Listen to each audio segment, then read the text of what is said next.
Yeah, hello everybody. Anja, thank you very much for your technical remarks. My name is Ralph Diemer. I'm the Managing Director of the eFuel Alliance and today's moderator to our actually second event we do on Zoom as the eFuel Alliance.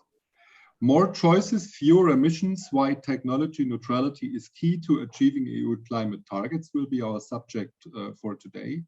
We have a bunch of really distinguished speakers in our event today. I will introduce all of them later on. But first of all, we would like to actually introduce ourselves and would like to introduce the subject we are discussing today.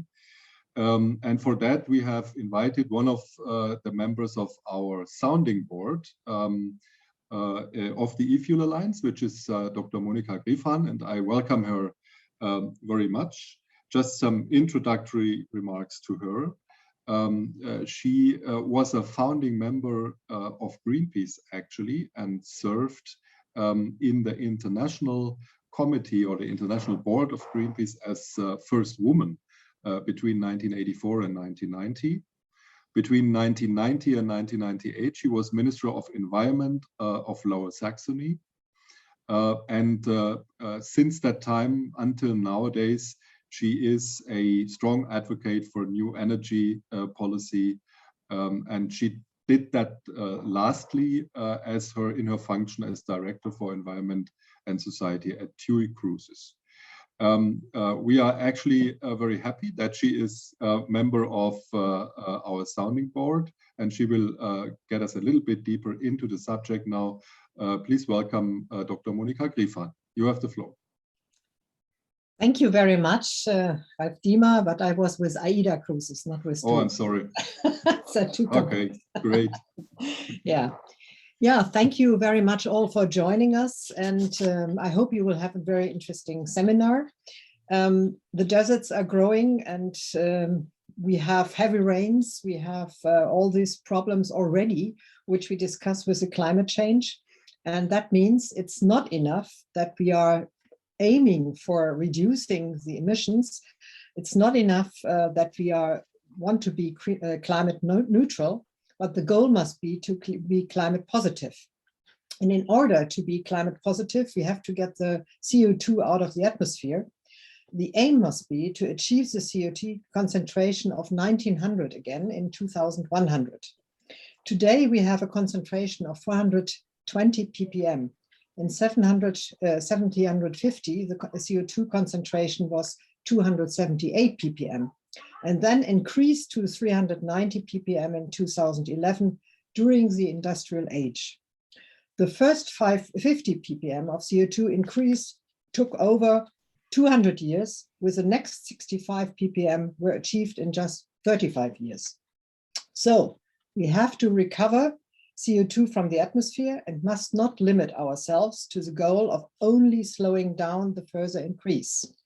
However, we will not be able to do that if we focus exclusively on energy saving measures, renewable energy generation, and electromobility. The question of resources is also very important in this context, and that is what is mostly forgotten in this climate discussion. They are more scarce than renewable energy. The sun is infinite. Copper, for example, which we need also for electromobility, which we need for mobiles, which we need for computers, for everything, is very scarce. For instance, the North German Affinery in Hamburg is the largest copper producer in Europe.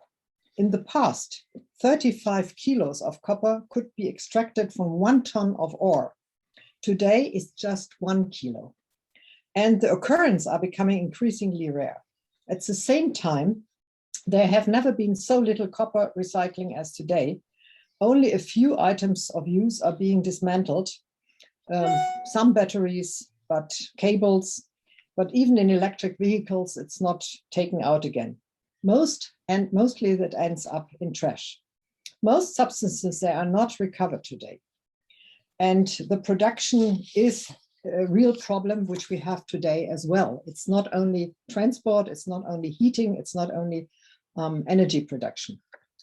In addition, there are existing 1.3 billion motor vehicles, 90,000 ships, and 27,000 airplanes worldwide with conventional drives, whose raw materials are very little reused in the event of scrapping. So we have to use those existing vehicles as well. Where can the e-fuels be used particularly well? I worked for the cruise company AIDA and Costa for a number of years. AIDA has put the first cruise ship with LNG propulsion into operation. The LNG can also be replaced by e-gas, and that is metabolized hydrogen. But it is not only useful for this. Airplanes, trucks, and also other ships that already exist are more sensible to use with renewable fuels. And that's much better than to scrap them all and replace them with electrical motors, especially since the batteries for them are infinitely heavy. Also, the industry is betting on the future. Salzgitter Steel, for instance, they want to produce steel with hydrogen. And that's probably useful. And that is it's basically an e-fuel. So, summary. E-fuels are environmentally and climate friendly. They are climate neutral, or even positive if we use the CO2 for producing it. E-fuels can be easily stored and transported over long distances without any energy loss. E-fuels allow the sustainable use of existing infrastructure. And that is very important because for everything else, we need new infrastructure in the transport and in the heating sector and in the production sector. E-fuels allow the global potential of solar and wind. We don't have to produce it all ourselves. And e-fuels are versatile and quick to deploy. E-fuels are suitable for all modes of transports. They can easily be added to conventional fuels, as well as substituting crude oil in the chemical industry. Also a very important point because we don't want to lose our chemical industry. So there is no foreseeable technological alternative to using e-fuels in some hard to abate sectors such as aviation and shipping, as I told you before. So they are also user-friendly and convenient. That's also important. No need for change of technology or infrastructure, no switching costs or change to handling process necessary. E-fuels are easily available also to consumers. You can use them at any gasoline station, for instance. So increased quantities of e-fuels can be also added gradually. So conventional fuels in combination with production make also the costs falling down. And that's what we need, economy of scale. So e-fuels help to secure Europe's primacy as an industrial location, which I think is also very important, that we don't lose all the operation, and strengthen international energy cooperation, which is also important because we can't produce it all ourselves. Countries with plenty of sun and wind can export large quantities of renewable energies via e-fuels to establish a climate neutral energy supply and promote international cooperation. At the same time, Europe's world-leading expertise in engine and plant construction will be maintained. The engineering capacity, also very important. So production and export of Power-to-X technologies and equipment could generate also an amount of additional added value and create numerous new jobs in Europe as well in partner countries. That's why we advocate for technology neutrality. And I'm involved in the sounding board of the eFuel Alliance, as Mr. Diemer said. And that is why it is necessary that we do something to ensure that politics, both on national and European level, and of course, also on the international level, get not reduced to energy production of renewable energy or electric mobility. We need a framework which makes it possible for companies to continue with e-fuels and not to be forced into one-way street. I can understand that investors seek quick opportunities to turn their investment money into profit, but that doesn't help climate protection and not quick wins in climate protection, as I started to begin in the beginning. So that's why we are a stakeholder initiative established to foster a strong renewable fuel market within the next 2 to 3 years. We are the coalition of the willing. We have a lot of companies already participating, 135 companies and associations along the value chain of e-fuels. And that's very important because we want to get also the CO2 back out of the atmosphere. We stand for fair competition and a level playing field for all relevant emissions reduction solutions. And we are clearly committed to greater climate protection and a strong advocate of multi-solution approach. We aim to win a broad recognition of the significant contribution e-fuels can make for climate protection. And I think that is not yet clear. People make it also as a dualism all the time. Our goal is to facilitate the industrial production and the widespread use of carbon neutral fuels made from renewable energy sources. That must be clear, not from gray sources, but from renewable energy sources. We aim to initiate attractive business models to develop innovative fuel technologies in Europe and worldwide, of course. But we need the framework in Europe and in Germany and in other countries, of course, to start with it and to have the same conditions for everybody and not to go into the one-way street, as I mentioned before. So a lot of speakers today will tell us about their experience and the practical examples. And I hope you will have an interesting session and will support the goal afterwards. Thank you very much.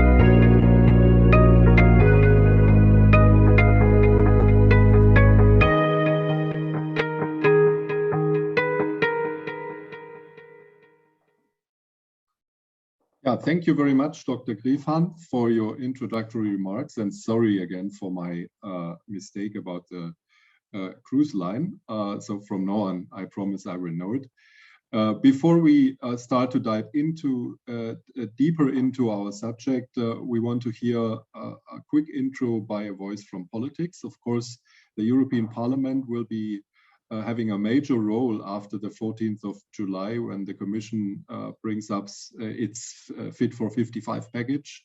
And one of those members is with us, not really live with us today, but in form of a video. It's Mr. Andreas Glück. He's a member of the European Parliament in the Environmental Committee. He's from the Liberal Democratic Party in Germany.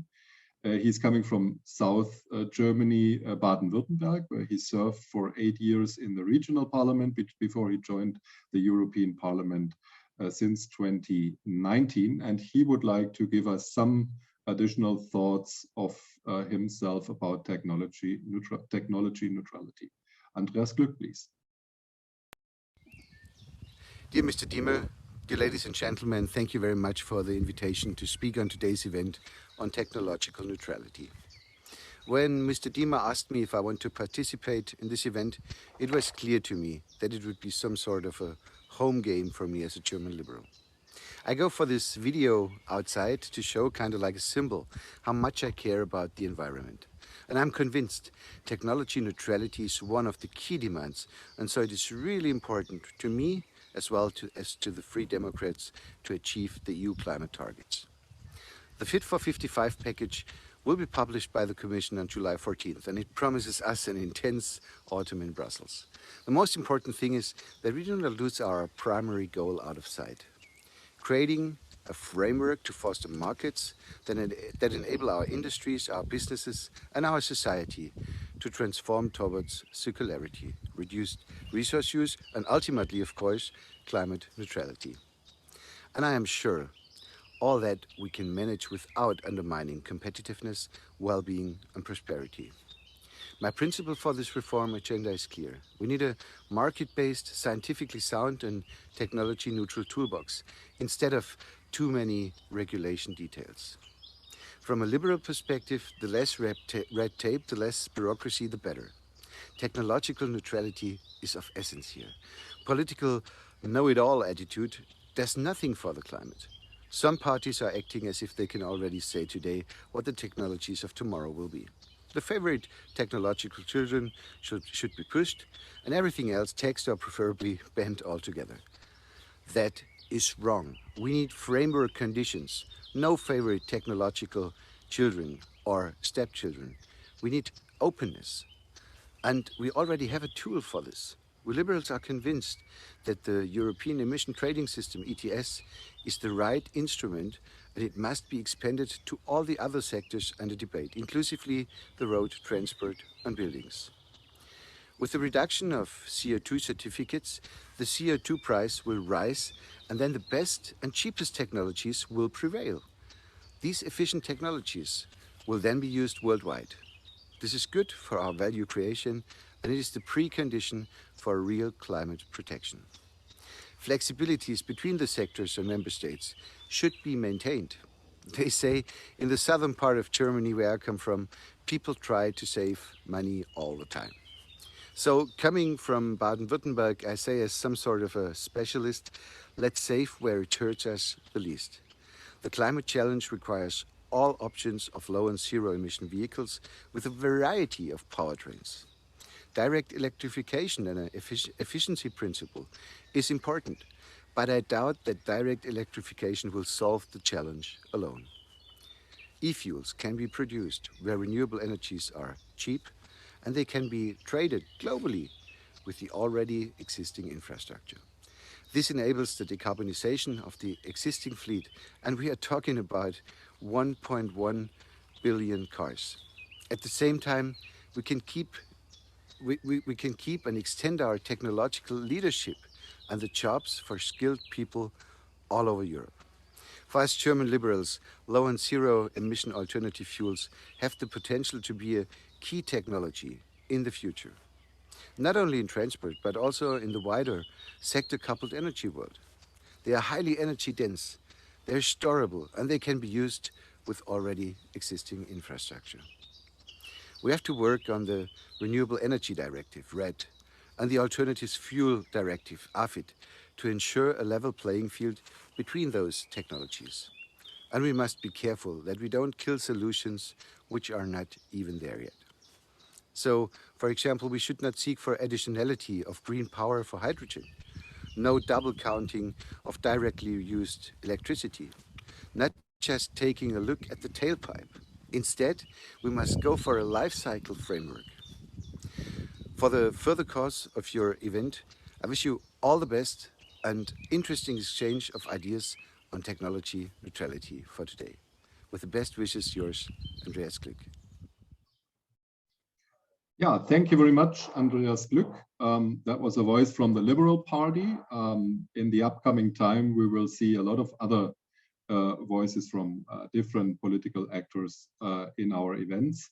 But now let's dive into the subject as deep as possible. And we would like to start with Dr. Uwe Gackstatter, who is the president of Powertrain Solutions of the Robert Bosch Group, one of our actually newest members in the eFuel Alliance. So welcome to the eFuel Alliance in a double sense, to the Alliance itself and also to this event. Dr. Gackstatter was born in the beautiful town of Tübingen, actually, which I know very well because I studied there for several years. He studied business management with focus on technology at the University of Stuttgart and completed his PhD at the University of Stuttgart-Hohenheim. And he started his career at Bosch in 1990, actually as trainee, and worked then in several plants in Bosch around Germany, but also Spain and the United States. Since 2015, he was responsible for diesel systems, and since 2018, he serves as president of the Powertrain Solutions division at the Bosch Group. And again, very warm welcome to this event. And maybe just to kick off your remarks, Mr. Gackstatter, I mean, it's clear the question of technology neutrality is debated quite lively in the last years, especially in the sector you basically represent, the automotive industry. you could say it's all electric versus a range of technologies.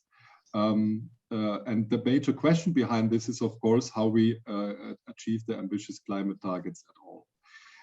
In addition, when I look on your career, I mean, you spend a lot of the time of your career with combustion engine solutions. So one could think, okay, that's one of those old petrol head guys from the automotive industry, defending his old world versus the new world. That's basically also what critics very often say about, for example, also the eFuel Alliance. So could you please explain our viewers your philosophy behind all this and why technology neutrality is, what technology neutrality means for you and especially also for Bosch as a company? First, hello together. Hello, Mr. Diemer. Also, thank you very much for your nice and kind introduction. But let's directly come to the topic of today. In the context of technology neutrality, I would like to refer to one of the most famous speeches in mankind.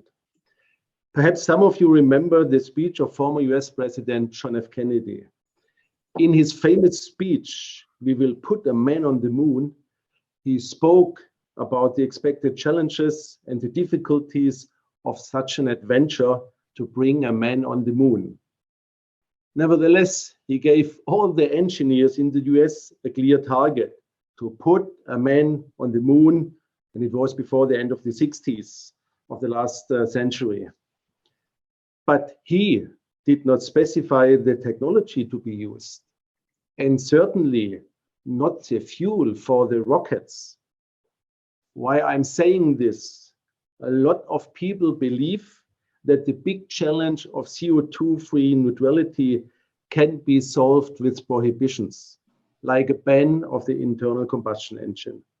So I ask politicians and governments to give the engineers ambitious targets, but not to decide on technology. A ban of the internal combustion engine would be such a negative example. Why? Because also a car with an internal combustion engine can run CO2 reduced or CO2 neutral using e-fuels. I'm convinced that the ambitious goal of CO2-free mobility can only be reached with a technology-open and application-open approach. And this is clearly the way Bosch wants to go. We think as company there are two ways for CO2-free mobility in the long run.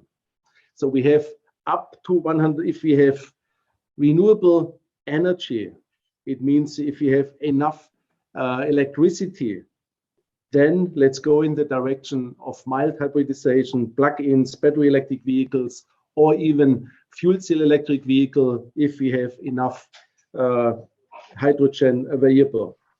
And we as Bosch, we invest 700 million euros in electrification only this year. So this is a mainstream, and we will follow this direction.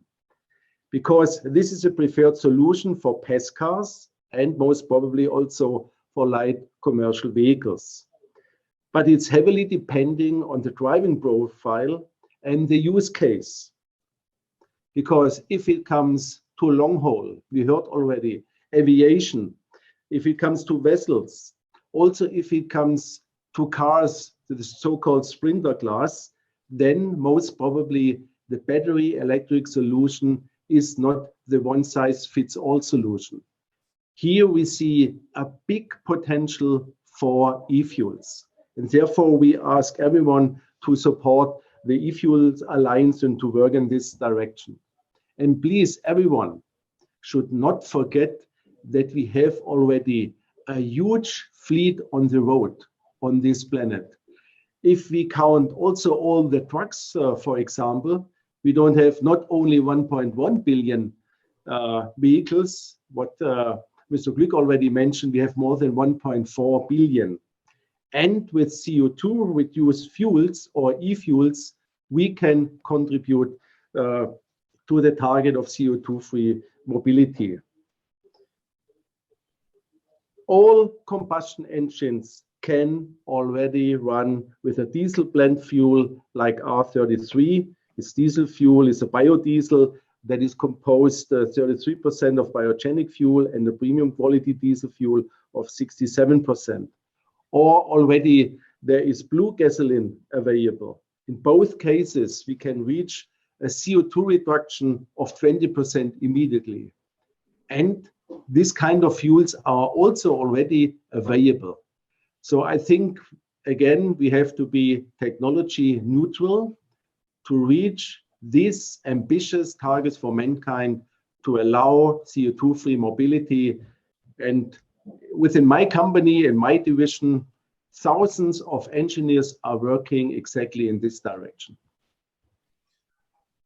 Yeah, thank you very much. But just to come back to this very question, this core question. I mean, also it's not always about the automotive industry, but there the debate is very lively in the moment.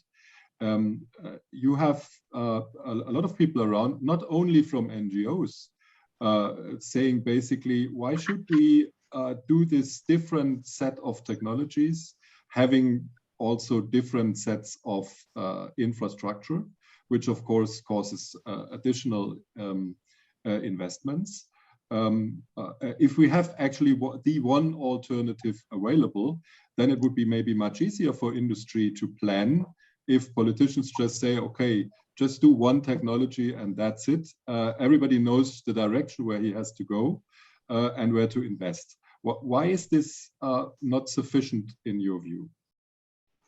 From our point of view, this would mean we all go in the direction of battery electric mobility.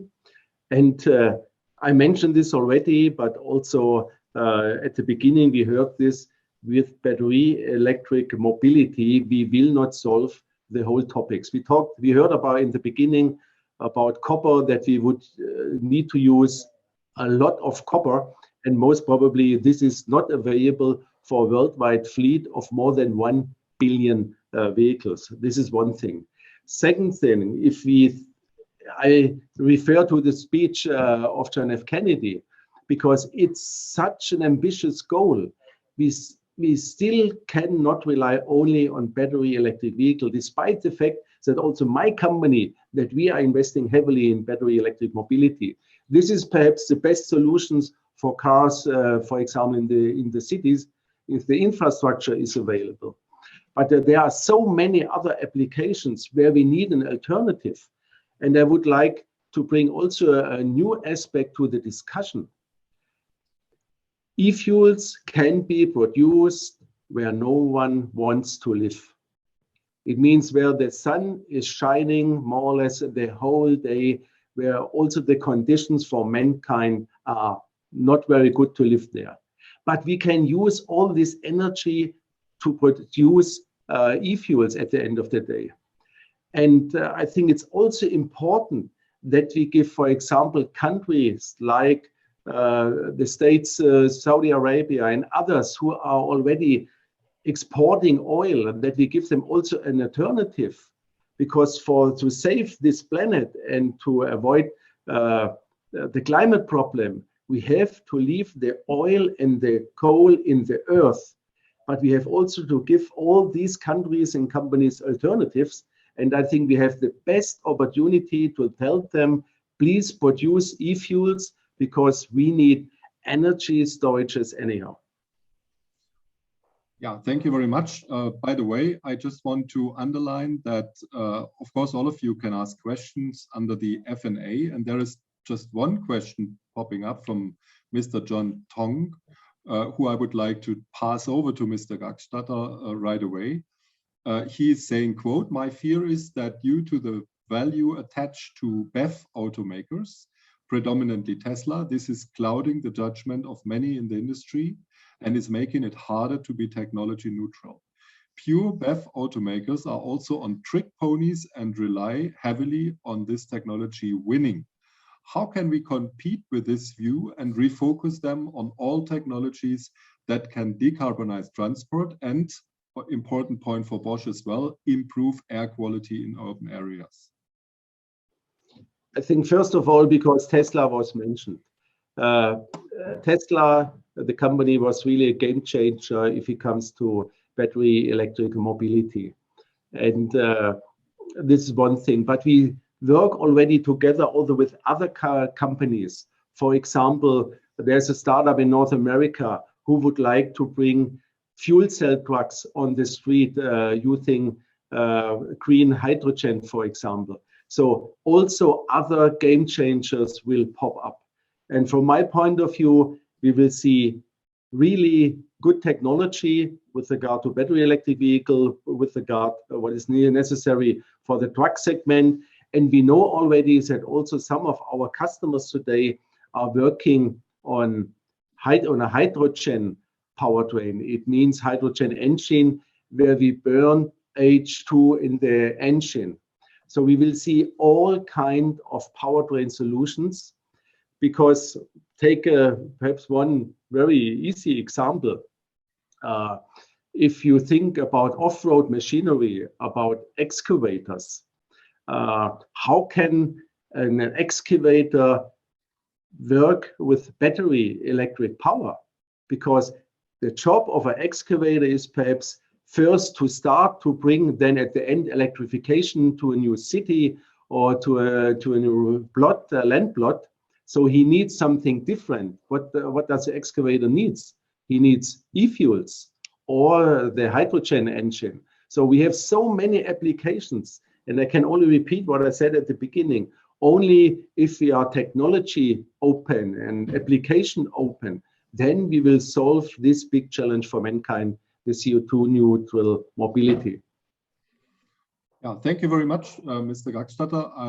We will come back to some of the subject you referred to a little later on, but I would like to bring on now our other speakers into the discussion. And I firstly would introduce Mr. Jakob Lagercrantz. He is the CEO of the 2030 Secretariat from Sweden. He's also one of our newest members in the eFuel Alliance, so I would like to welcome you in that respect as well. Not by, I don't know if by coincidence or not, but he's also an early member of Greenpeace. He served as executive assistant of the chairman of the board of Greenpeace International from 1992 to 94. And after that was managing director of Greenpeace in Sweden. And then he had quite a long-standing career as consultant, but basically always related to energy or environmental issues in general. And since 2013, he is the CEO of the 2030 Secretariat in Sweden. So welcome to our event, Jakob. Of course, everybody is very interested what, including me myself, by the way, what actually is the 2030 Secretariat? What are you doing in Sweden? So maybe you could introduce that to us a little bit. And also why technology neutrality is a key buzzword also for your work you are doing in Sweden. Jakob, thank you very much, Ralph. And it's a pleasure to join in the eFuel Alliance. I think together we can actually make a change and maybe position the debate in a more productive way forward. The 2030 Secretariat was formed with one purpose in mind, and that is to get Sweden into the target that we have set for 2030, and that's a 70% reduction of CO2 emissions from the transport sector. 70%, that's a political target now. It started as an initiative from the industry, but actually decreasing CO2 by 70% means that we need to work on many different fields in society. We were formed as an organization inviting companies, municipalities, organizations to take part in this decarbonization effort, because it's a huge effort. And this can only be done by working on the 3 Bs, as we say in Sweden, but nobody else understands it as its behavior, its fuels, and its vehicles. We need to work on all areas, and we need to work on all fuels. I am very critical to the fact that we tend to go for one fuel. All of a sudden it's electricity, then it's hydrogen, then it's biogas, then it's something else. I think we need a combination of all the fuels if we are to succeed in actually reaching really radical targets. The target in Sweden is 70%. The target in the European community is 20% for the same sector. And like Mr. Gackstatter said, when that goal was set, it was not said by what fuel or by what technology that goal would be reached. That was left open by very smart politicians and a majority of the Swedish parliament. So what we are doing now is focusing on electrification, on biofuels, and on behavior, which kind of makes sense. We have a very high level of electrification. About 40% of all new vehicles are now electrified one way or the other. We have good quality electricity in Sweden with low carbon footprint. And we have a reduction quota. We have a legislation actually pushing CO2 reduction. This year is 21%, all the way up to 60% for diesel. So I think the case in Sweden is working with many different technologies and actually seeing how industry can actually be part of that solution. And I think we are seeing that really well today. And our biggest problem is actually what is happening in the EU, where there is limitations and limitations and limitations. I have nothing against electrification. I think it's fantastic for light vehicles. It will be tremendously important, but it will take time. According to the Smart Energy Plan in the European Community that came in December, 10% of all vehicles will be electrified by 2030. That leaves 250 million combustion engine vehicles on the road, 250 million. And just to finalize, two of us come from Greenpeace from the beginning, and we were basically there to save the world. That's what we wanted to do in Greenpeace. I worked there for 11 years. I haven't changed my position. I cannot afford to allow biofuels to be put back as long as they are sustainable, or e-fuels, or hydrogen, or electricity, or biogas. As long as they are sustainable and have a high climate reduction, I want them all in play. Otherwise, we will not reach the goal. You also work very closely with the European or in the European Union. So you are a long-term follower of EU climate policy, you could say. And of course, we are ahead of a really big package, the Fit for 55 package coming up in 14th of July. So what is your view on the actual Commission's work, and what would your recommendation, what the Commission should look into and how the Commission should approach to achieve the, by the way, also increasing climate goals in Europe? Well, first of all, I think the Fit for 55 is a more ambitious step than we've seen before, due to the climate law, the new climate law, of course. It's not enough. I don't think it's radical enough when it looks at the transport sector with a 20% CO2 reduction target by 2030. It does not meet the Paris Agreement, and we need to work harder, of course. The most important principal objection I have is that biofuels are judged really harsh, which I think is fine. I mean, all fuels should be judged in a harsh way from a sustainability point of view. But then electricity is given a zero CO2 emission content, which is not the case. It's different in different countries. And also, just to conclude, the well-to-wheel approach. We cannot measure vehicles or trucks by a tailpipe approach. That is the technology of the 1900s. Now we need to move on, and I think well-to-wheel is a very good way forward. Yeah, thank you very much so far. We will come back to you later with some more questions, Jakob. I would just to bring in now Philipp Furler. He's one of our, you can say, smaller members in the eFuel Alliance, because he's the CTO of Synhelion, which is a Swiss-based startup company that produces solar fuels to decarbonize transportation. Philipp Furler holds a PhD in mechanical engineering from the ETH in Zurich. In 2018, he completed his executive MBA at the University of Strathclyde. That's a difficult word. Philipp has more than 10 years of experience in high temperature solar chemistry and reactor engineering. He serves as operating agent solar chemistry research of the International Energy Agency's technology program, Solar Paces. He did that prior to joining Synhelion. He co-founded the ETH spin-off company Sun Redox, which was acquired by Synhelion in 2018.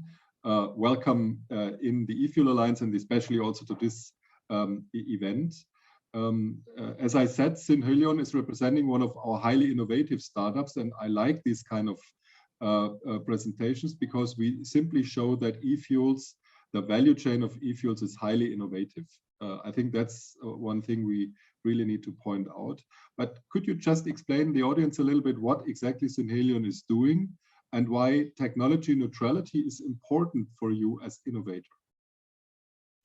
Good afternoon, everybody. Thank you very much for the kind introduction, Mr. Diemer. We evolved from ETH Zurich after many years of top research at ETH, and we are producing solar fuels.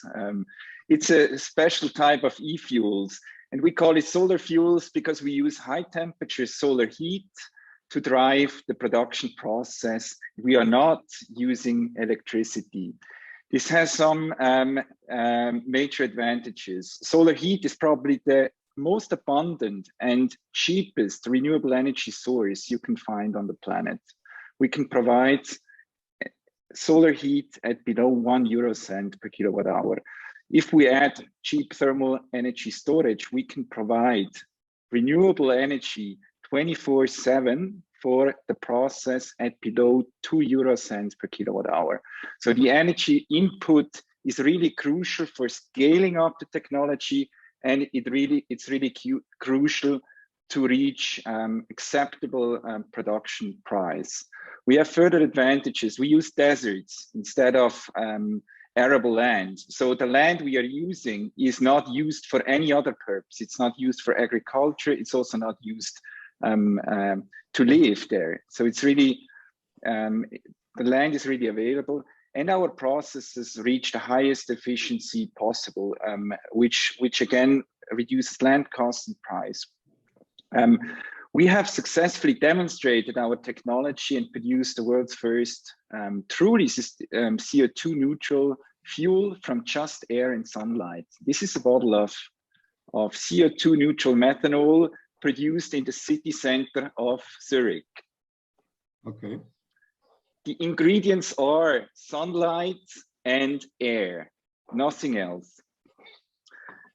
This summer, we are going to demonstrate our system at industrial scale at the German Aerospace Center in Jülich on a large solar tower. And next year, we are going to commission our first industrial scale plant. And we will sell first fuel batches to customers.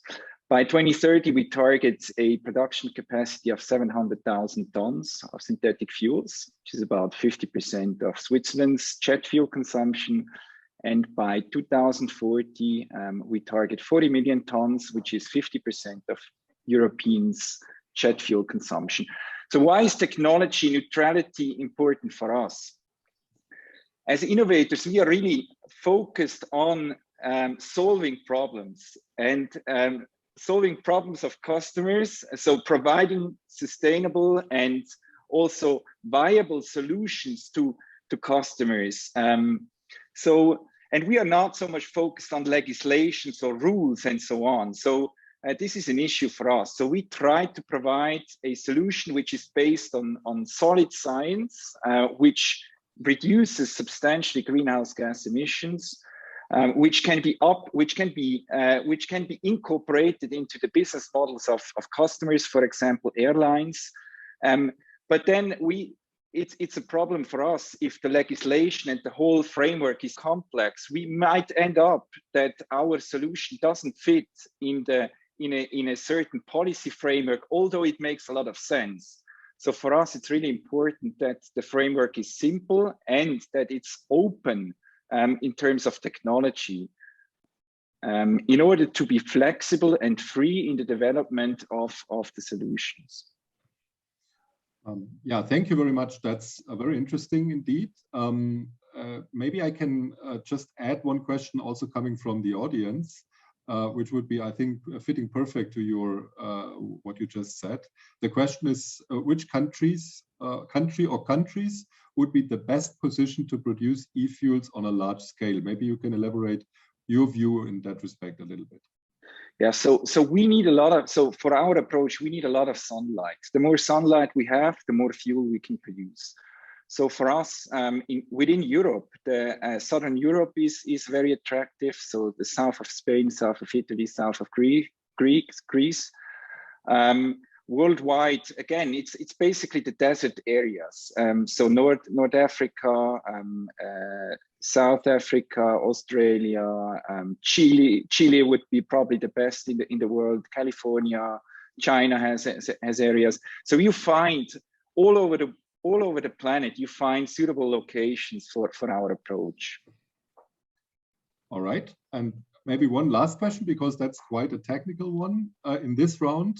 What is your, also from the audience, what is your view on CO2 availability for drop-in compatible e-fuels that are climate neutral? Any plans to partner with direct air capture, and what barriers would there exist? Yes, in fact, our sister company is Climeworks. So Climeworks is one of the leading companies in direct air capture, and the two technologies were developed in the same lab at the same time, probably about 10 meters apart. So the long-term vision in the research at ETH Zurich was always to couple both technologies. So develop technology to capture CO2 and also water from the air, and then develop technology to convert the CO2 and water back into fuels in order to close the carbon cycle.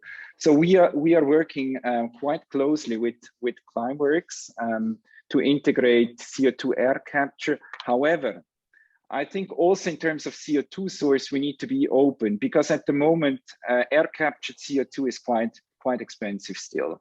And if we are taking CO2 from the air, it probably doubles or triples our fuel production cost, which is an issue if you want to sell larger quantities to customers. So what we are developing in parallel is a process where we recycle CO2 from cement.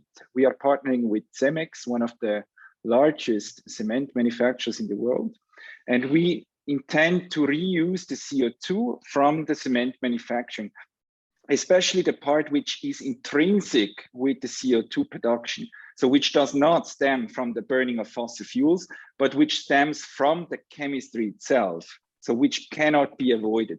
So this CO2 we see as attractive to be used for the production of synthetic fuels, at least in the near and midterm, until CO2 air capture decreased its cost to an acceptable level.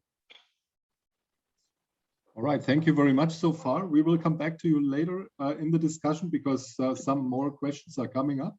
And from the technology provider, the innovator, we are going now to the people who are using different kinds of technology. I would like to warmly welcome Matthias Maedge.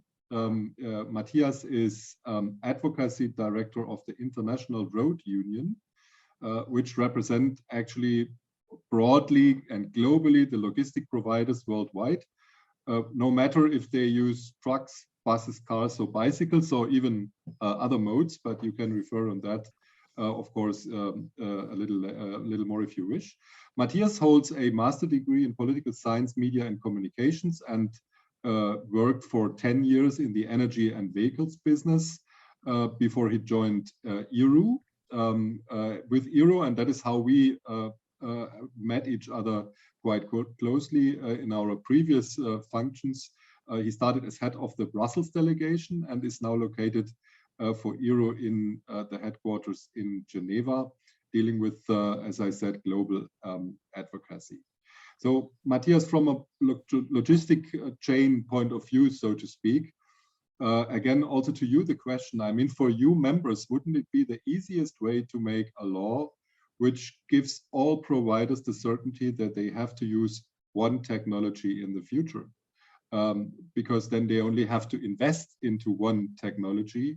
Wouldn't your members not appreciate this cause, and also then, so to speak, could use their investments much easier? What do you think about that? It's a good question, Ralf. It's good to see you again. Yeah, indeed, having followed the Brussels debate for over 10 years and now just coming off the phone with our offices. So I use a global organization, obviously.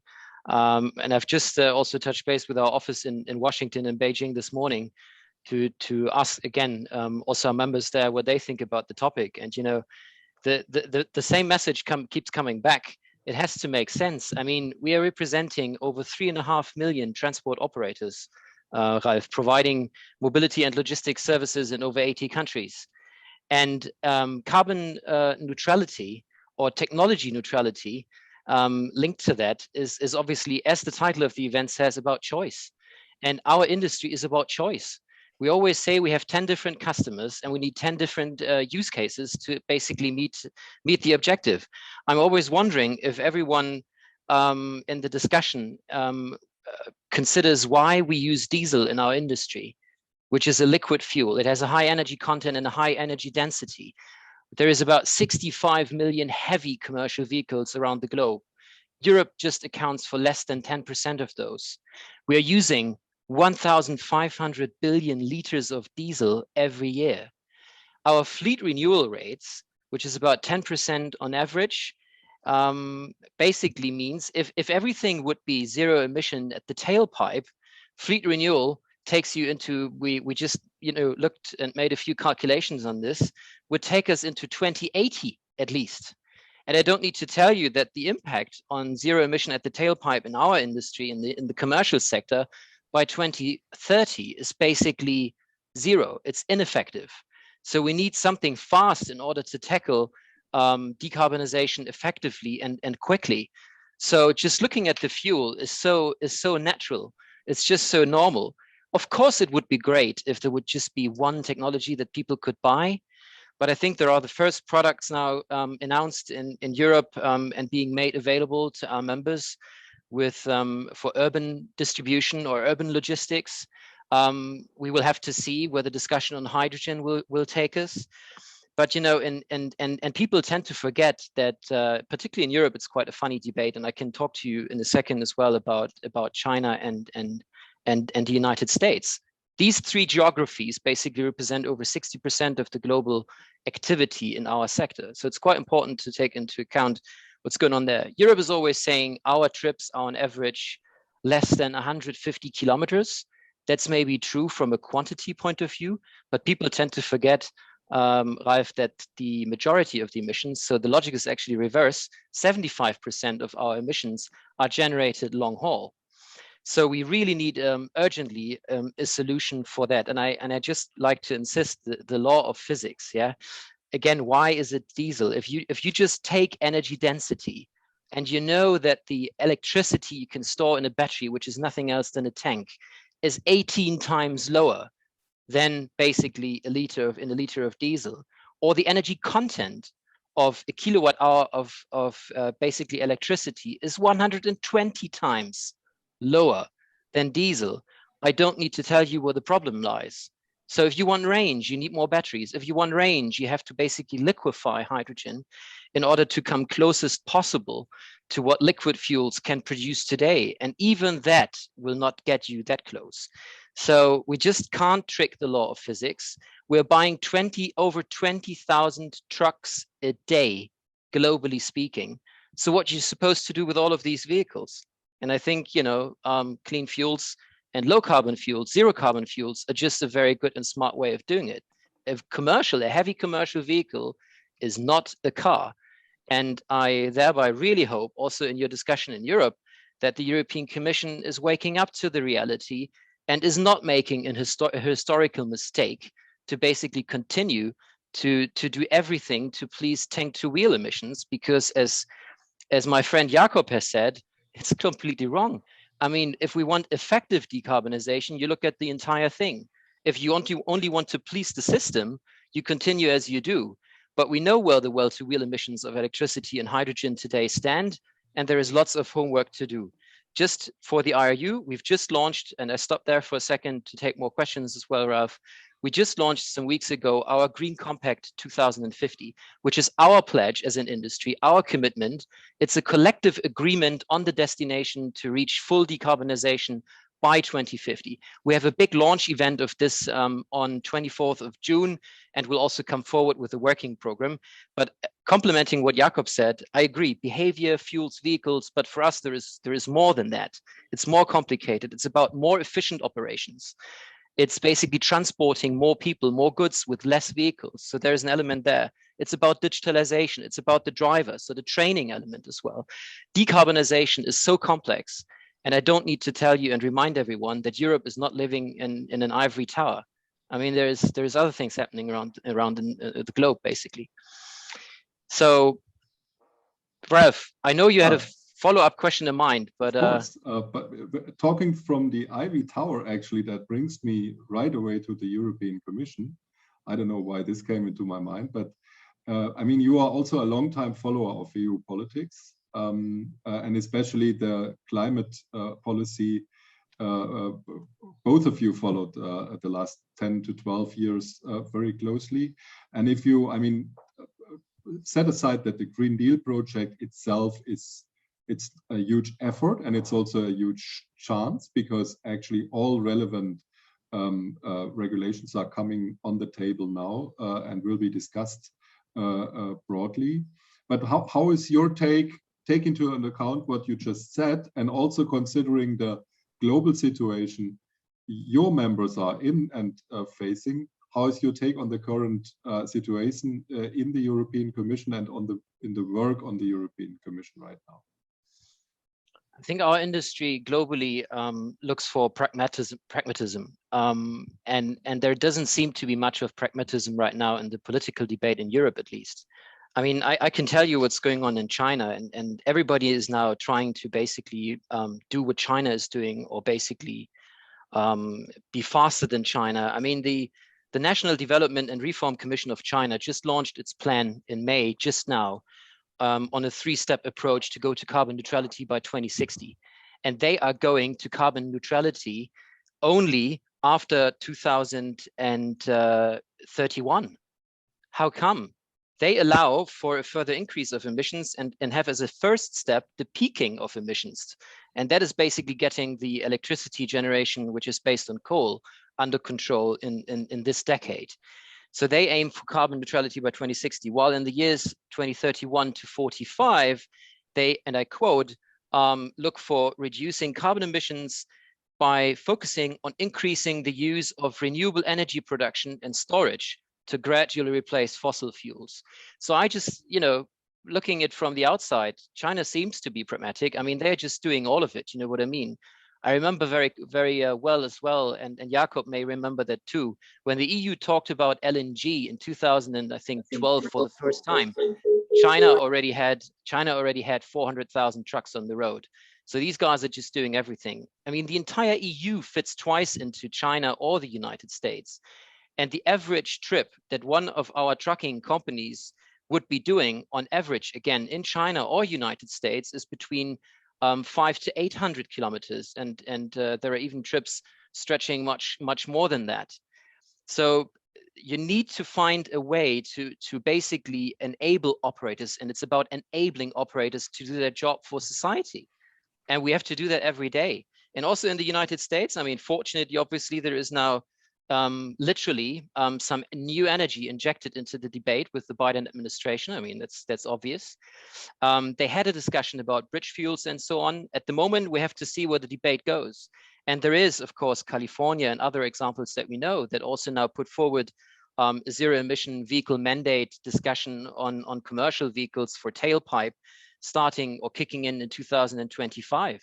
But the other half of the truth, or the other side of the coin, is as well that over half of the states of the United States haven't made up their mind yet. So there is a lot of movement around this topic.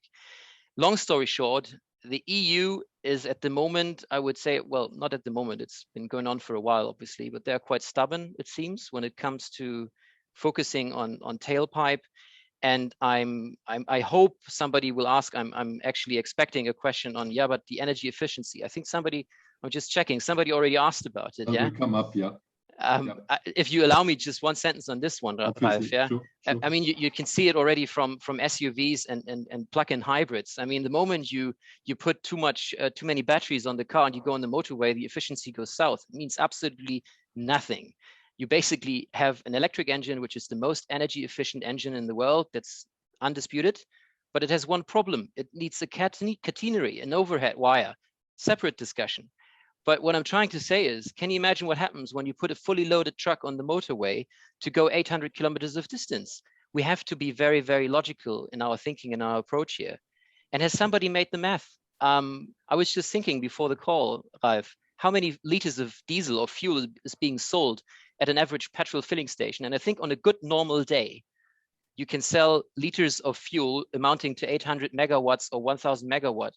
So do we want to now invest or build one power plant per petrol station? Is that the plan of the EU? I don't know. Yeah, we come to this question of efficiency in a moment. I just would like to pass over again to, thank you very much, Matthias, so far. I would like to pass over to Uwe Gackstatter for a moment concerning this international question. Simply the fact that Bosch, of course, is also a company which is in all relevant markets. I really would like to know how he judges the situation in other parts of the world, coming from the European Union and seeing the markets like China, like USA, but of course also other markets in the world. So I hope he's still online. Otherwise, we pass over. We can come to that later, no problem. All right. Maybe a question for Jakob concerning the efficiency. Matthias already referred to that. And we have there one question also coming from the chat.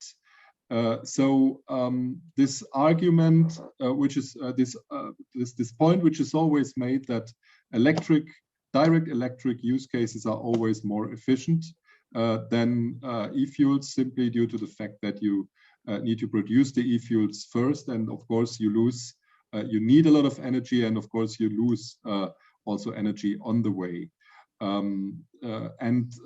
How can we counter this argument, or what do we say in that respect, Jakob?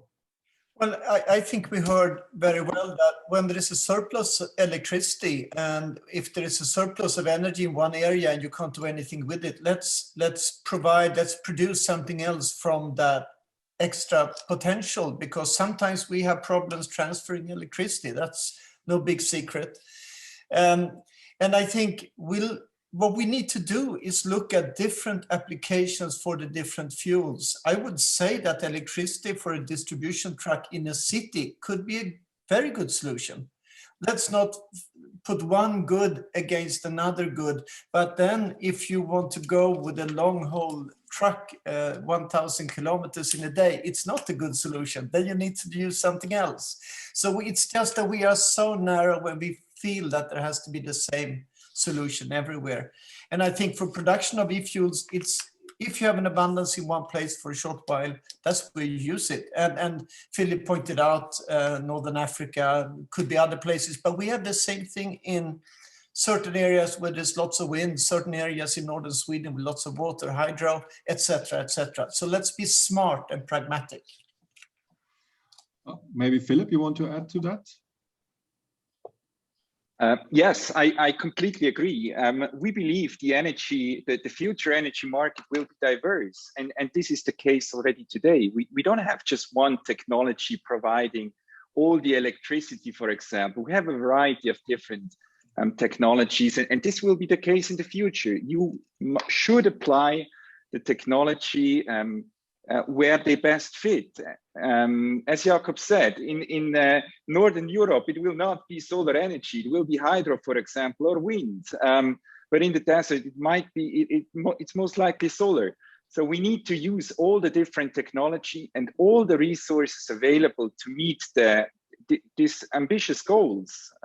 We cannot afford to just rely on one single technology. So just to let you all know, please, if you have further questions, you want to be placed into our audience, let us know. We can place them in any time.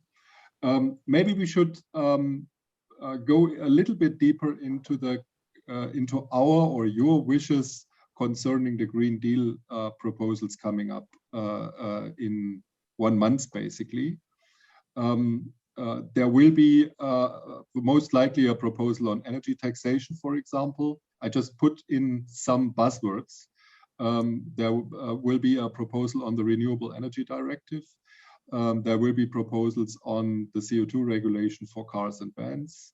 There will be a discussion about emission trading system, for example, and many other issues which were already mentioned from some of you. If you could summarize maybe your 3 major wishes towards the European Commission, what would that be from your perspective concerning the proposals?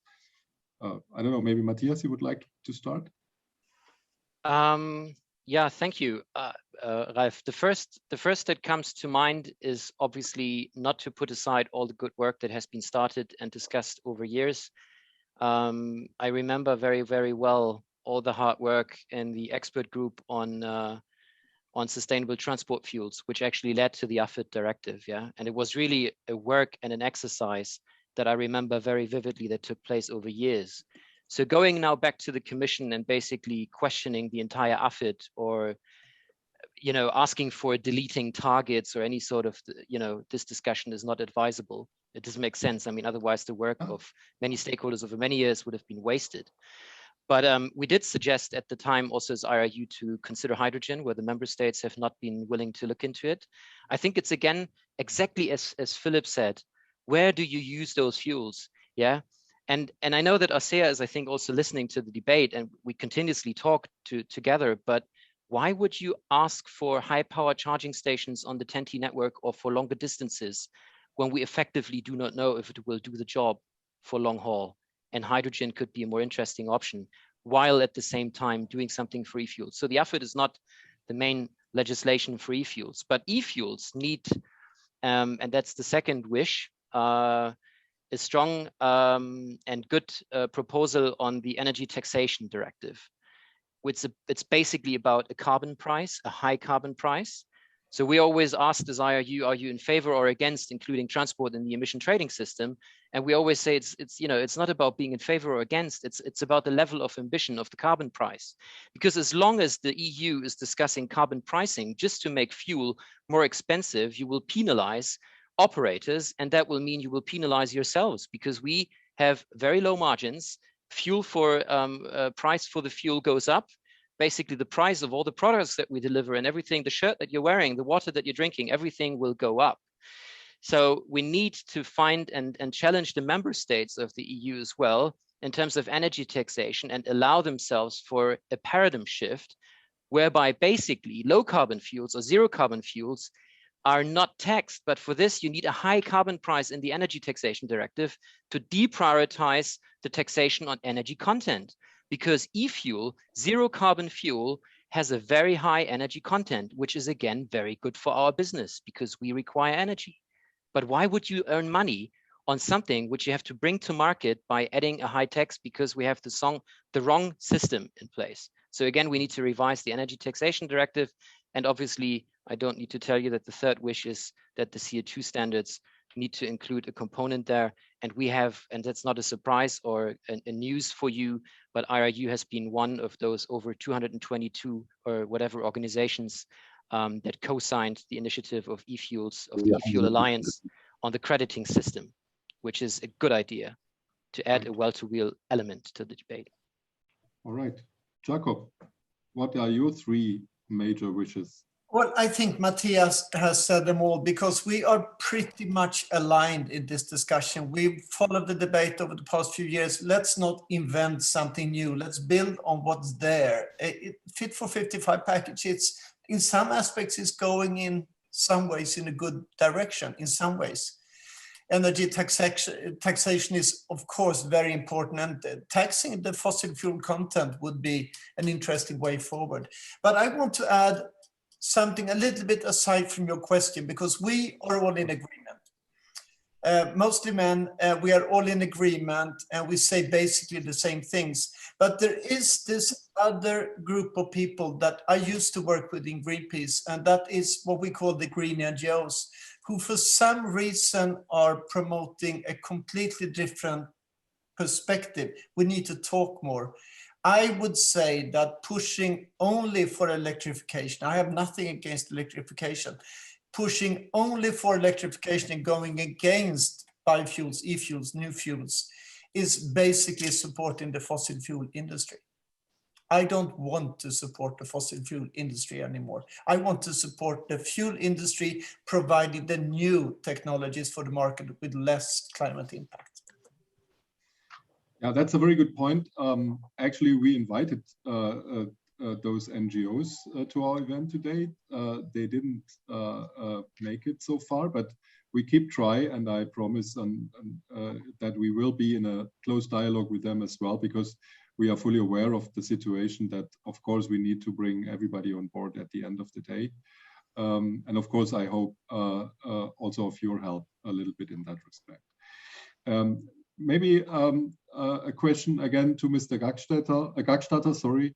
There was that we was discussing the global situation a little bit, and I was wondering if you as Bosch, because when I was working for the automotive industry, you always said, Bosch, you can ask Bosch everything because they are everywhere and in everything, basically. So that means you have a lot of technologies, but you are basically in all major markets. And that doesn't mean necessarily only China and USA, but also emerging markets a lot, which is actually also an aspect, especially when we discuss e-fuels. I think it's a very interesting place or interesting markets. So my question to you would be there, maybe you can elaborate a little bit on how the world is going in that respect. Is it very different to Europe, or is it basically similar, or what are the differences? And then, of course, in addition to that, my question would be then, out of that, what would be your three, let's say, major wishes to the European Commission when it comes to the Green Deal? Okay, thanks for the question. So first of all, yes, we are active more or less in all countries worldwide and in all major continents. And what we see that, for example, the Green Deal, let's call it, has a unique position worldwide. So other countries are working on a more technology open and application open approach. Take Japan, for example. There are high investments in a so-called hydrogen economy. So there's a high willingness to work with hydrogen, to work with e-fuels, and to have, let's call it, a whole system out of it. So from the production of hydrogen, the usage of hydrogen, looking to switch heating systems, for example, to hydrogen or e-fuels. So Japan is working more on to become independent from oil imports, for example. This is their major topic in Japan. Korea is highly motivated also in e-fuels and hydrogen. China was already mentioned. What we see that they're working, let's call it, on the best solution. So due to the fact that we have there a very strong influence from the government, it's clear that on the one side, they work on battery electrification, for example, in the PES car, but at the same time, they are also supporting heavily the fuel cell activities in the same market. And I think they have their less ideology. They have, let's call it, more, they are more listening to the engineers and to the science. And therefore, China is really much more open with regard to the best technology. US was also mentioned, but please don't forget, for example, India. India is also a very, very huge country with and a lot of people are living there. We have also to support solutions for India. So, for example, India, we are in contact with some companies. They believe even more in the so-called hydrogen engine, where they burn then hydrogen at the end, coming from green or blue hydrogen, for example. So India has also a totally different approach. And if you have all this information available, I often cannot accept and listen what's coming from the European Commission. Why? We have to take all these different solutions into account. And if we are always looking what's coming out tailpipe, and if we have not the right approach to reduce CO2, it was also several mentioned by Matthias, I think we are really going in the wrong direction. And also due to the fact that Bosch is producing household appliance, power tools, and even heating systems for houses, we see here the same, let's call it wrong development in Europe. Because also there we need technology openness. We cannot ban the oil heating system in all the houses. We have this already, so we have to find alternatives. And we see here, let's call it the same problems, and problems coming from automotive industry are now more or less transferred also, let's call it, to the housing. So what I personally wish, that we look more about all the sectors at the same time, have a so-called sector coupling. This also can help us in this case. And what I wish, please listen to the engineers, give engineers ambitious targets, but don't decide which single technology is the best one. Politicians cannot do this. And also engineers know that there is not one silver bullet. We have always more options, and we have to use all options which are available. So my big wish, dear politicians, dear European Commission, please listen to all of us. Okay, that sounds good. Passing over to Philipp to hear his three wishes, but also because he's coming from Switzerland, and actually Switzerland was in the news last weekend due to the fact that the climate law, quite ambitious climate law, actually was rejected by a majority of the electorate. Which brings us to an aspect we cannot discuss broadly now, but also we need to bring the people on board. I think that's one of the conclusions we can draw from that. But maybe you can tell us a little bit what happened in Switzerland there, because that was really kind of astonishing, at least for me. I don't know what about the others. Philipp, please.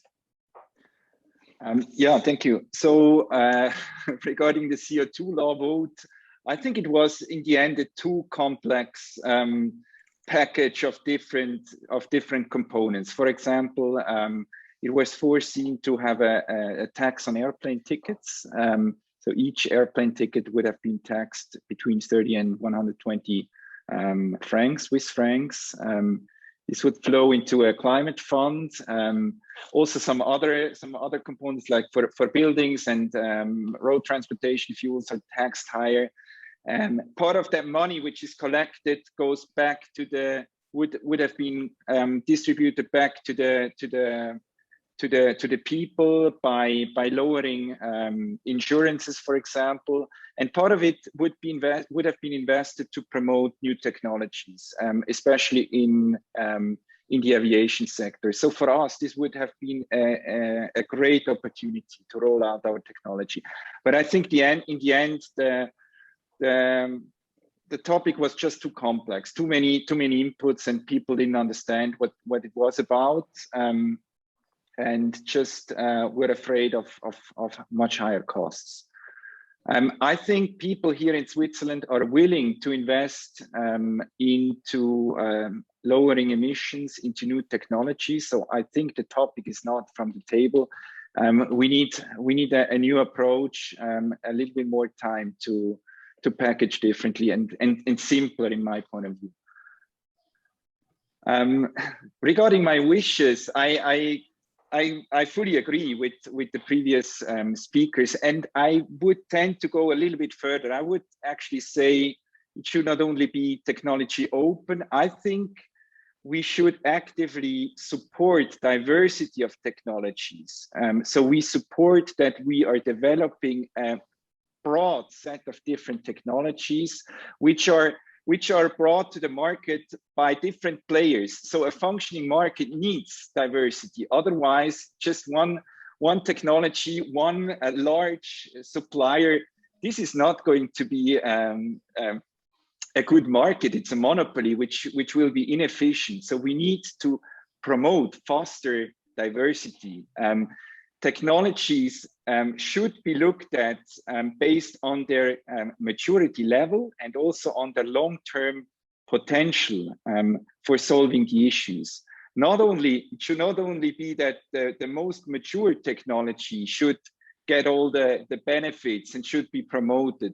We need to also develop very young technologies, which are maybe still at more or less at lab scale. So it needs to be considered that technologies have different maturity levels. And I would say very important is support to bring the technology to the field. We need to build capacity. Everybody's talking at the moment, especially about e-fuels. You cannot buy 1 single liter of e-fuels on the market. Simply not possible. Everybody's talking. So we need to put the technology on the ground. We need to produce those fuels, and we need the support to do that, to build the plants and also to sell the fuels, support to sell the fuels to customers who are actually commercially using the fuels. So those are my wishes. And that is actually the major wish also for the eFuel Alliance. That's basically the reason why the eFuel Alliance exists, to achieve exactly that, because it's clear we need the uptake of e-fuels in the near future. Otherwise, the whole discussion stays as a discussion, and we need to come into the doing, so to speak. And Ralf, sorry if I may, from a global perspective, I don't know if Uwe will agree, but Europe is at the moment the most advanced in terms of discussing e-fuels. So absolutely. I think you have a real chance to take the lead and not, run after other regions in the world later and complain. And since, in India or China or US, the distances are also so much longer, I'm predicting on behalf of IRU that they will sooner or later also talk e-fuels. So Europe has now the opportunity, basically. Right, good point. Yeah, Monika Griefahn opened the debate, and she's was now listening to the panel, and she will kind of close or wrap up the debate now. And Monika Griefahn has the floor now, please. Yeah, thank you very much for this good inputs and lively debate. And I think one important point has only been touched lately, and that is, how do we take the public with us? And the public is one thing which is very important, because public is confused. They have got now the information all the time. They have to buy a new car, and a new car is an e-car. And they get also incentives for that by not paying taxes or less taxes or things like that.